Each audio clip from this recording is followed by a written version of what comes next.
다 함께 인사 나누시겠습니다. 여호와의 선하심을 확신하기에 잘 되고 있습니다. 우리는 올 한 해 그리스도로 열매 맺는 신앙 공동체라는 주제를 따라 믿음의 거룩한 여정을 은혜로 달려가고 있습니다. 이를 위해 2월 한 달 동안은 씨뿌림이라고 하는 소주제로 함께 말씀의 은혜를 나누고 있습니다. 첫 번째 주에는 우리가 뿌려야 할 씨는 기도의 씨를 뿌림이 희망을 싹 틔우는 일임을 살펴가며 말씀의 은혜를 나누었습니다. 두 번째 주에는 우리가 마음은 가볍게 두 손은 무겁게 하나님 앞에 나아가 여호와를 공경하며 씨를 뿌릴 때 하나님께서 우리의 마음은 더 가볍게 그리고 우리의 두 손은 더 무겁게 돌려보내신다는 사실을 살펴보며 말씀의 은혜를 나누었고요. 세 번째 주에는 그리스도로 열매 맺기 위해서는 세상이 아닌 하나님을 향하여 물꼬를 트는 씨앗을 뿌려야 한다라는 사실을 살펴보며 말씀의 은혜를 나누었습니다. 오늘도 그리스도로 열매 맺는 기쁨을 누리기 위해 어떤 씨를 뿌려야 하는지 살펴보며 말씀의 은혜를 나누고자 합니다. 오늘 하루 공쳤다라는 표현을 들으면 여러분은 가장 먼저 어떤 의미로 어떤 생각이 드십니까? 아마도 골프를 좋아하시는 분들은 오늘도 필드에 나가 골프공을 쳤다는 뜻으로 이해할 것이고요. 당구를 좋아하시는 분들은 오늘도 당구장에 가서 당구공을 쳤다는 말로 이해할 수 있을 겁니다. 직장인들은 오늘 하루 이런저런 이유로 쉬게 되었다라는 표현으로 사용할 것이고요. 각자가 느끼고 경험하는 참 다양한 의미들로 오늘 말들을 이해하게 될 겁니다. 그런데 하루 벌어 하루 먹고 사는 분들에게 오늘 하루 공쳤다라는 말은 훨씬 더 무거운 의미로 다가올 것입니다. 하루 벌어 하루 먹고 살아가는 분들에게는 오늘 하루 공쳤다라는 표현은 생계와 직접적인 연관이 되어 있기 때문이라는 겁니다. 그래서 하루 벌어 하루 먹고 살아가는 분들이 가장 큰 고민 중에 하나가 바로 내일 비가 오면 어떻게 하지? 라는 고민이라고 합니다. 왜냐하면 비가 오면 내일 하루 일할 수 없어 공칠 수밖에 없기 때문이라는 거죠. 그런데 이렇게 공치는 날이 하루가 아니라 이틀이 되고요. 한 달이 되고요. 1년이 된다면 여러분은 어떻게 생각하실 것 같습니까? 아마도 어떻게 살아야 하나? 앞길이 막막하고 어떻게 견딜 수 있을까? 이러다 죽는 거 아닐까? 이러면 죽으라는 이야기 아닌가? 이런 온갖 복잡한 생각을 하게 될 것입니다. 오늘 본문의 주인공인 이스라엘 백성들도 이와 비슷한 고민을 하고 있습니다. 본문의 배경은 희년, 특별히 안식년에 연결되어 있는데요. 6해 동안 땅에 씨앗을 뿌리고 열매를 추수하여 땅이 주는 선물로 먹고 살아왔다면 7째 되는 해에는 씨앗을 뿌리지 말고 땅으로 쉬게 하라는 것이 오늘 말씀의 배경입니다. 그러면 당장 드는 생각은 씨앗을 뿌리지 않으면 우리는 뭘 먹고 사나 하는 생각일 겁니다. 이에 대한 대답을 오늘 하나님께서 우리에게 들려주십니다. 어떻게 먹고 사나 보다 하나님의 규례와 법도를 지켜 행하는 것에 집중하라는 겁니다. 그리하면 하나님께서 약속하신 말씀대로 친히 쓰기에 족하게 하시겠다라는 겁니다. 이런 의미에서 그리스도로 열매 맺기 위해서는 우리가 뿌려야 할 네 번째 씨앗은 하나님의 규례와 법도를 지켜 행하는 씨를 뿌리는 우리가 되기를 원합니다. 약속은 지킬 때 힘이 있기 때문입니다. 약속이 힘을 갖기 위해서는 또 다른 조건이 바로 약속을 지키는 겁니다. 서로가 약속을 지킬 때 약속을 지켜지는 힘을 갖는다라는 겁니다. 그로 인해 하나님이 열매 맺게 하신다라는 겁니다. 그러므로 우리는 하나님의 신실하심을 신뢰하기에 하나님의 규례와 법도를 지켜 행하는 씨앗을 뿌리는 일에 집중하기를 원합니다. 그리하면 하나님께서 민수기 23장 19절의 말씀처럼 하나님은 사람이 아니시기에 또 인생이 아니시기에 거짓말하지도 아니하시고 말씀하신 바를 행하시고 또 실행하실 것이라는 분명한 약속을 받아 누리는 우리가 될 줄 믿습니다. 하나님께서 약속하신 말씀대로 부족함이 없게 하시고 쓰기에 족하게 하시는 은혜를 저와 여러분의 삶 가운데 허락하실 줄 믿습니다. 이 놀라운 축복이 오늘 저와 여러분의 삶 가운데 가득하기를 주의 이름으로 간절히 축복합니다. 오늘 이러한 내용을 본문이 아주 구체적으로 우리에게 전하고 있습니다. 가장 먼저 보면은요, 하나님의 규례를 지키고 하나님의 법도를 지켜 행할 때 안전하게 거주하게 하심으로 쓰기에 족하게 하십니다. 본문 18절 말씀을 우리 좀 함께 읽도록 하겠습니다. 18절 말씀입니다. 너희는 내 규례를 행하며 내 법도를 지켜 행하라. 그리하면 너희가 그 땅에서 안전하게 거주할 것이라. 아멘. 하나님은 우리가 하나님의 규례와 법도를 지켜 행하면 그 땅, 곧 하나님이 허락하신 땅에서 안전하게 살 것이라고 말씀하십니다. 하나님이 허락하신 땅에서 안전하게 사는 방법이 군대를 만들고요, 왕을 세우고요, 성벽을 쌓는 일이 아니라는 겁니다. 하나님의 규례와 법도를 지켜 행하는 것이 허락하신 땅에서 안전하게 사는 비결이라고 말씀하십니다. 우리는 자신을 안전하게 지키기에 가장 먼저 하는 일들이 내 안에 울타리를 쌓는 일입니다. 울타리를 세워 나를 지키고 보호하려고 합니다. 그래서 한 마을이 생기고 한 고을이 생기면 가장 먼저 하는 일들 중에 하나가 성벽을 쌓고요, 경계를 정합니다. 그리고 담을 쌓아 자물쇠로 잠깁니다. 자신들을 안전하게 지키기 위함이죠. 하지만 이렇게 성벽을 높이 쌓고 담을 쌓고 울타리를 만들며 자물쇠를 만들어도요, 놀랍게도 뚫리는 일들이 참 많이 벌어진다라는 겁니다. 도둑들이 또 대적들이 이 모든 것을 뚫고 들어올 수 있다라는 거죠. 제 아무리 울타리와 담장을 높이 쌓고 성벽을 쌓고 자물쇠로 잠궈도 뚫고 들어오는 이들이 있다라는 겁니다. 오히려 나를 안전하게 지키려고 세운 담 속에 내가 갇혀 자신을 망가뜨리는 이들도 있습니다.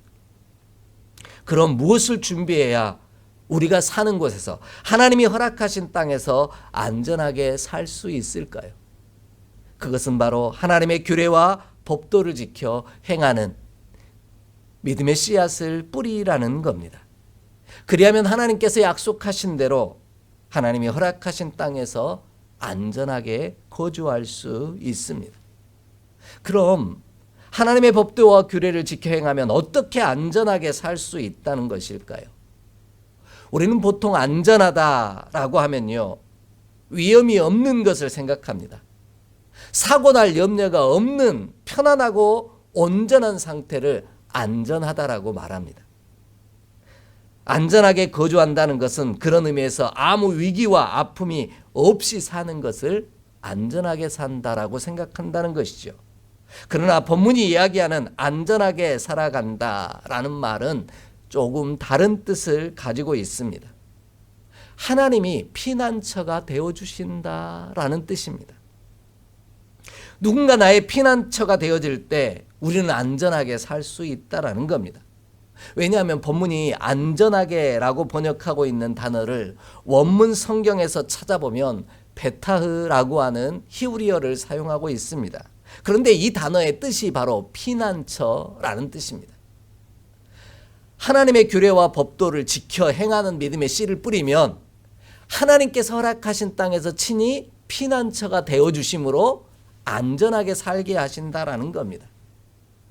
이러한 믿음의 고백을 한 귀하고도 복된 주의 종이 있습니다. 우리 좀 함께 찾아 읽겠습니다. 시편 91편 9절로 12절의 말씀입니다. 시편 91편 9절로 12절의 말씀입니다. 함께 봉독합니다. 내가 말하기를 여호와는 나의 피난처시라 하고 지존자를 너의 거처로 삼았으므로 화가 내게 미치지 못하며 재앙이 내 장막에 가까이 오지 못하리니 그가 너를 위하여 그의 천사들을 명령하사 내 모든 길에서 너를 지키게 하심이라. 그들이 그들의 손으로 너를 붙들어 발이 돌에 부딪히지 않게 하시리로다. 아멘. 오늘 시인은 내가 여호와를 나의 피난처로 지존자로 나의 거처로 삼았기 때문에 내게 화가 미치지 아니하고 재앙이 우리의 장막을 가까이 오지 못한다라고 분명하게 말씀하고 있습니다. 하나님의 규례와 법도를 지켜 행함으로 씨앗을 뿌리면 어떤 어려움 없이 안전하다라는 뜻이 아닙니다. 우리 삶에 어려움도 있을 것이고요. 재앙도 닥쳐올 겁니다. 그러나 하나님을 피난처로 삼을 때, 하나님의 규례와 법도를 지켜 행할 때 하나님께서 우리의 피난처가 되어주심으로, 곧 산성과 망대가 되어주심으로 그 재앙이 여호와의 규례와 법도를 지켜 행하는 자, 곧 우리에게 가까이 오지 못하게 하심으로 안전하게 살게 하신다라는 겁니다. 이러한 삶을 구체적으로 경험한 사건이 출애굽 과정 중에 있었던 유월절 사건입니다. 출애굽기 12장을 보면은요, 하나님의 말씀의 규례와 법도를 따라 양을 잡아 그 피를 집 좌우 문설주와 임방에 바르고 그 밤에 그 고기를 구워 먹고 무교봉과 쓴 나물을 먹되 아침까지 남겨두지 말라고 하신 말씀을 지켜 행하였던 사람들은 애굽 땅의 모든 처음 난 것을 하나님께서 모든 신을 심판하실 때 멸하지 아니하시고 넘어가는 은혜를 경험했다라는 겁니다. 단순히 문설주와 임방에 보혈의 피, 어린 양의 피를 발랐기 때문이 아닙니다. 하나님의 말씀을 지켜 행했기 때문에 심판이 비껴가는 은혜를, 재앙이 비껴가는 은혜를 누렸다라는 겁니다. 이처럼 우리에게 닥칠 수많은 재앙의 위기 속에서도 안전하게 사는 유일한 방법은 하나님의 규례와 법도를 지켜 행하는 믿음의 씨를 뿌리는 일입니다. 그리하면 하나님께서 모든 길에서 우리를 지키시고 당신의 손으로 우리를 붙들어 넘어지지 않게 하실 것입니다. 저에게도 이 이스라엘 백성들과 같은 두려움이 있습니다. 그래서 내가 나를 보호하고 지키려고 노력합니다. 하지만 하나님께서는 내가 나를 안전하게 지키는 방법은 내가 힘쓰고 애써 울타리를 쌓고 성벽을 쌓는 일이 아니라 여호와의 말씀과 규례와 법도를 지키는 일이라고 말씀하십니다. 그러므로 우리가 가장 안전하게 사는 방법은 하나님이 나의 피난처가 되어주실 것을 기억하고 하나님의 규례와 법도를 지켜 행하는 씨앗을 뿌리는 자가 되기를 원합니다. 그리하면 하나님께서 나의 피난처가 되사 친히 지키시고 보호하심으로 안전하게 살게 하사 쓰기에 족하게 하실 줄 믿습니다. 이 귀한 은총이 저와 여러분 가운데 임하기를 간절히 기대하고 소망합니다. 두 번째로요, 하나님의 규례와 법도를 지켜 행할 때 땅은 그것의 열매를 내므로 쓰기에 족하게 하십니다. 본문 19절 말씀을 우리 함께 읽겠습니다. 19절 말씀입니다. 땅은 그것의 열매를 내리니 너희가 배불리 먹고 거기 안전하게 거주하리라. 아멘. 우리가 하나님의 법도를 지켜 행하면 허락하신 땅에서 안전하게 거주할 뿐만 아니라 하나님이 허락하신 땅이 열매를 내므로 배불리 먹게 하신다라는 겁니다. 배불리 먹게 된다는 뜻은요, 만족한다라는 뜻입니다. 그러니 걱정하고 염려할 필요가 없다라는 것이죠. 우리가 열심히 씨앗을 뿌렸는데 땅이 싹을 틔우지 아니하고요, 열매를 주지 아니하면 우리의 열심은 헛된 것이 되고 맙니다. 그런데 같은 열심을 내었는데 어느 해에는요, 많은 열매가 맺히기도 하고요, 어느 해에는 참 안 되는, 열매가 맺히지 않는 그런 경험들을 하게 되더라는 거죠. 그러면 우리의 열심과 열매 맺음은 그렇게 많은 차이가, 그 열매 맺음에 많은 의미들을 작용하지 않는다는 걸 깨닫게 됩니다. 그렇다고 해서 열심을 내지 말라는 뜻은 아닙니다. 땅이, 하나님이 허락하신 땅이 그 열매를 내게 주어야만 우리가 받아 누릴 수 있다라는 뜻입니다. 그래서 씨앗을 뿌리는 자들은 언제나 하늘을 쳐다보게 된다는 말이 있습니다. 하늘이 도와주어야만 열매를 맺히고요, 그 열매를 추수할 수 있다라는 거죠. 반대로 하늘이 도와주지 아니하면 열매를 볼 수도 없고 거둘 수도 없다라는 겁니다. 이처럼 우리가 하나님의 규례와 법도를 지켜 행함으로 하나님을 바라보는 씨앗을 뿌릴 때, 그 일에 열심을 낼 때 하나님께서 땅으로 열매를 내게 하사 쓰기에 부족함이 없게 하실 것입니다. 그러므로 땅이 우리에게 열매를 주므로 쓰기에 족하게 하시기를 기대한다면 하나님의 규례와 법도를 지켜 행함으로 하늘을 바라보는 믿음의 씨를 뿌리는 저와 여러분이 되기를 원합니다. 그리하면 하나님께서 땅으로 열매를 내게 하사 우리로 쓰기에 부족함이 없게 하실 것입니다. 제가 계속해서 강조하는 표현이 있습니다. 땅으로 열매 맺는 게 아니라 땅이 열매를 내게 하신다라는 겁니다.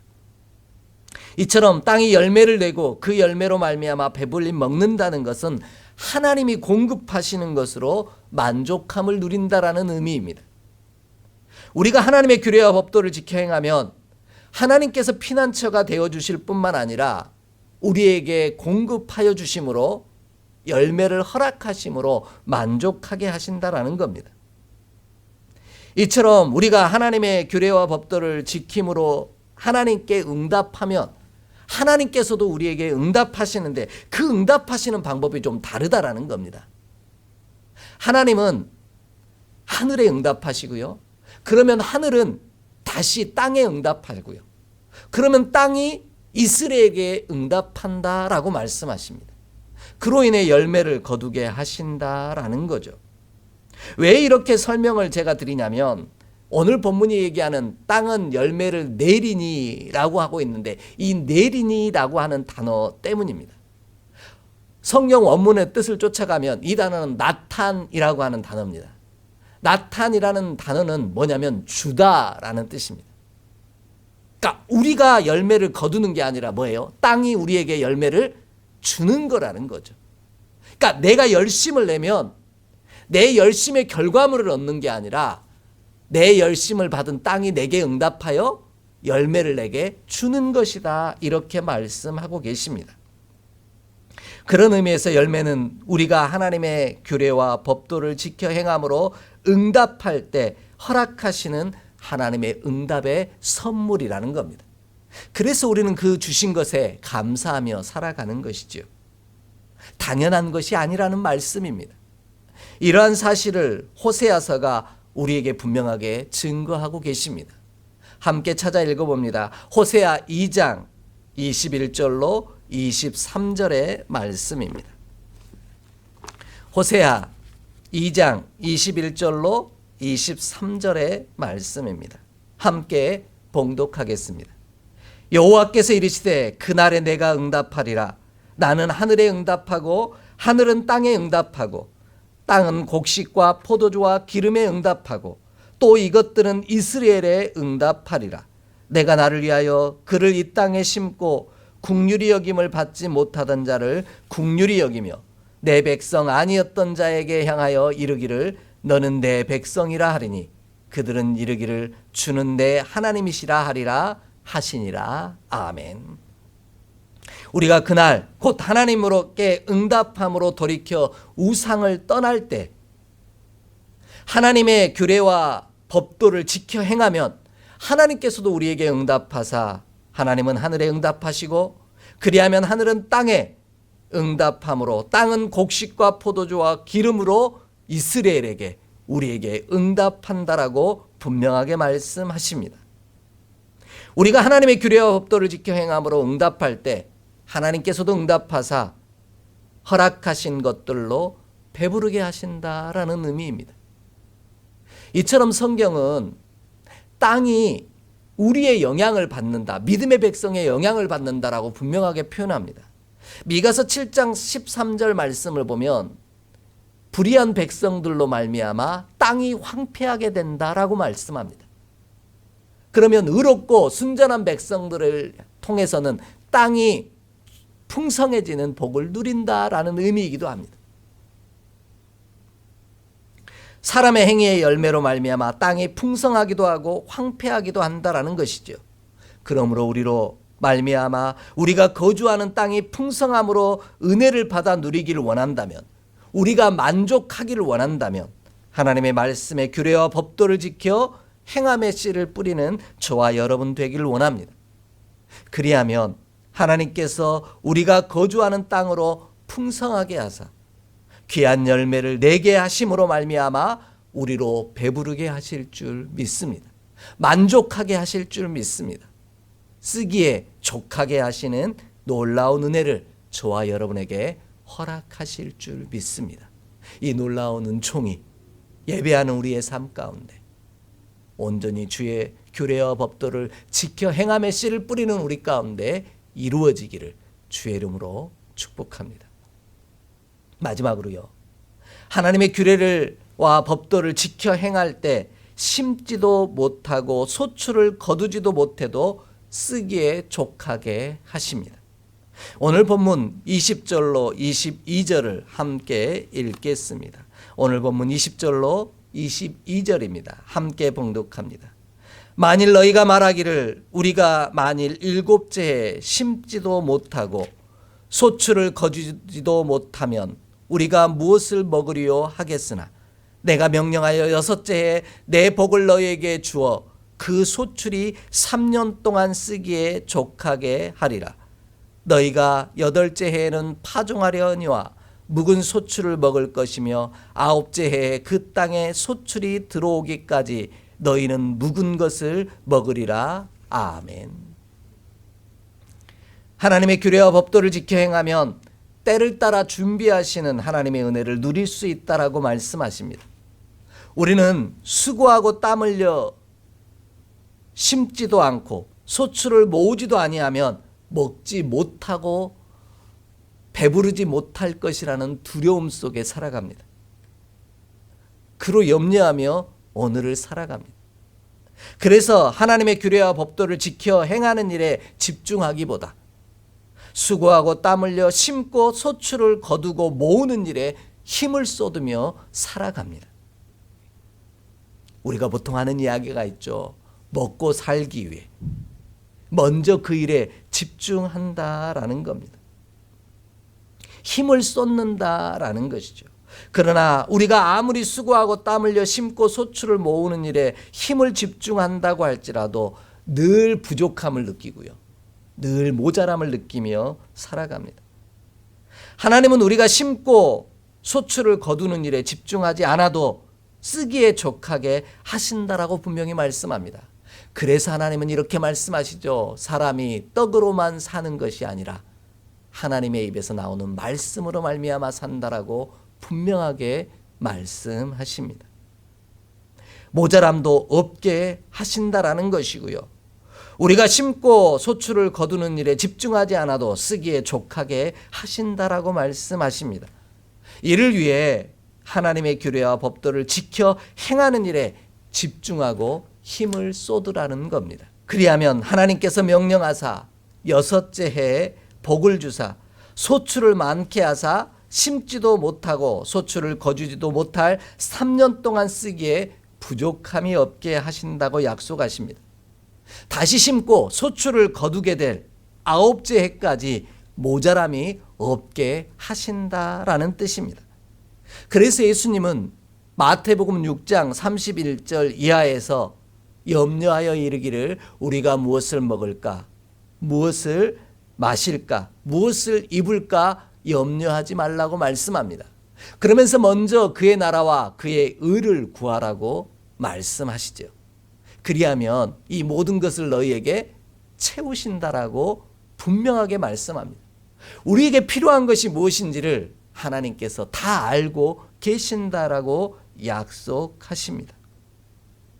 그러므로 우리는 염려하기보다 하나님의 규례와 법도를 지키는 일에 힘쓰는 자가 되기를 원합니다.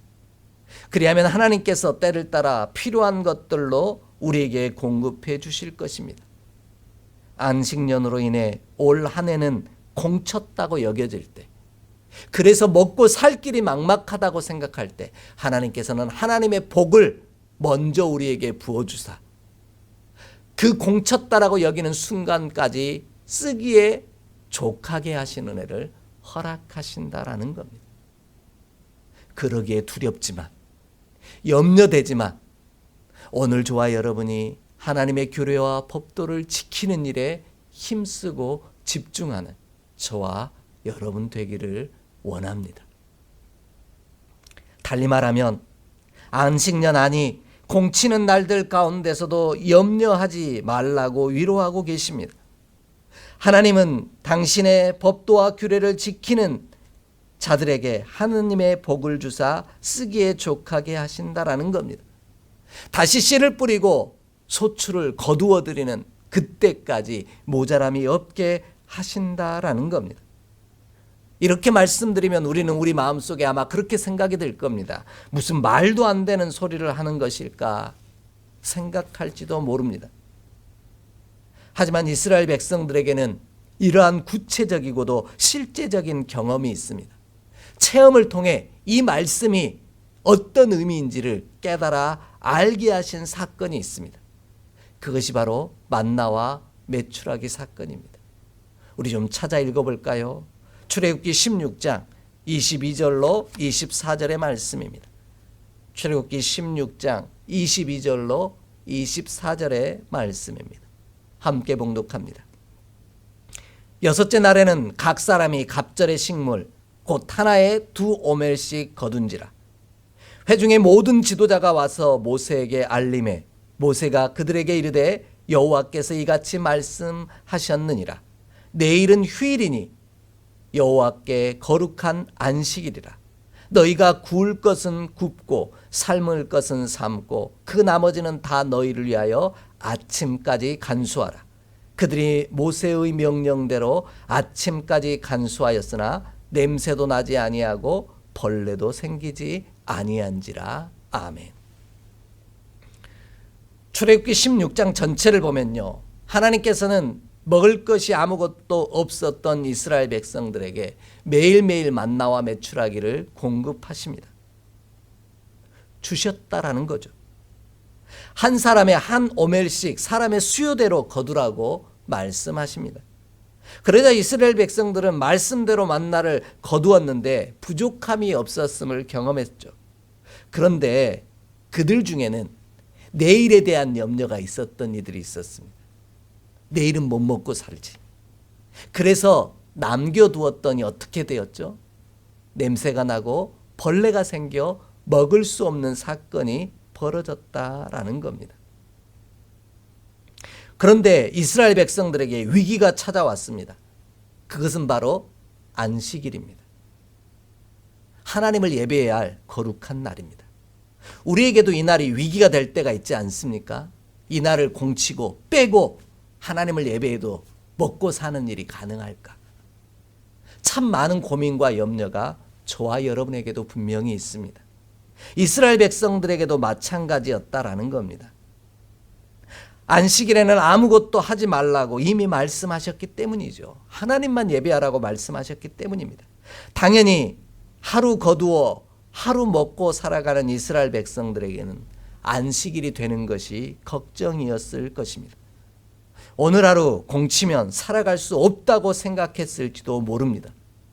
하나님은 이처럼 한없이 연약하고 걱정과 염려가 많은 이스라엘 백성들과 우리들을 아셨기에 걱정하고 염려하지 말라고 말씀하십니다. 하나님께서 미리 준비하셨다라는 것이죠. 그것은 바로 여섯째 날에는 갑절로 거두게 하신다라는 겁니다. 오늘 본문 말씀처럼 여섯째 해에는 하나님의 복을 부어주신다라는 것입니다. 그래서 모자람이 없게 하신다라는 거죠. 갑절로 거두어 다음 날까지 남겨두어도 이전처럼 벌레가 생기거나 냄새가 나지 않았다라는 겁니다. 이러한 경험들을 통해 이스라엘 백성들은 하나님의 말씀의 규례와 법도를 지켜 행하는 일이 얼마나 복된 일인지, 내가 얼마나 안전하게 만족하며 쓰기에 족함을 누리며 살아가는 비결인지 깨닫는 경험을 하였다라는 겁니다. 고백할 수밖에 없게 만드셨다라는 거죠. 하나님의 규례와 법도를 지켜 행해야만 할 이유를 발견하게 하셨다라는 겁니다. 그래서 하나님은 시편 34편 10절 말씀에 젊은 사자는 궁핍하여 주릴지라도 여호와를 찾는 자는 모든 좋은 것에 부족함이 없으리로다 라고 분명하게 말씀하십니다.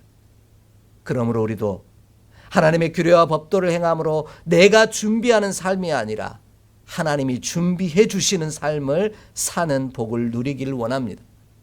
나의 열심으로 열매 맺는 자의 삶이 아닌 하나님이 열매 맺게 하시는 은혜를 누리며 사는 자의 삶을 살기를 원합니다.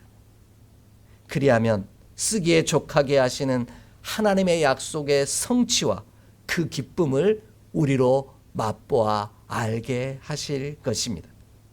이를 위해 오늘 저와 여러분이 끊임없이 하늘을 바라보며 하나님의 규례와 법도를 지켜 행하는 믿음의 씨앗을 뿌리기로 결단하는 우리 모두가 되기를 소망합니다.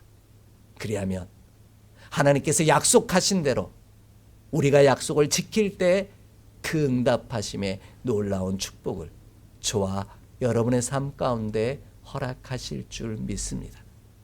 두렵지 않다는 뜻이 아닙니다. 염려되지 않는다는 뜻이 아닙니다. 염려되고 걱정되지만 하나님은 신실하시고 성실하시며 온전하신 거짓말하지 않는 분이시기에 오늘도 주의 약속을 따라 하나님의 규례와 법도를 지켜 행하는 믿음의 씨를 뿌림으로 하나님이 내게 주시는 놀라운 축복을 받아 누리는 우리 모두가 되기를 주의 이름으로 간절히 축복합니다. 기도하겠습니다. 하나님, 두렵지만 내게 말씀하신 주님의 음성에 귀 기울여 오늘도 주의 규례와 법도를 지키는 믿음의 씨를 뿌리려 합니다. 주님, 우리로 담대하게 하시옵시고 우리에게 허락하신 선물들을 경험하게 하심으로 이 믿음의 고백이 확신이 되게 하시고 흔들리지 않는 믿음의 약속으로 우리 가운데 신뢰로 임하게 하여 주옵소서. 우리 주 예수 그리스도의 이름으로 축복하며 기도하옵나이다. 아멘.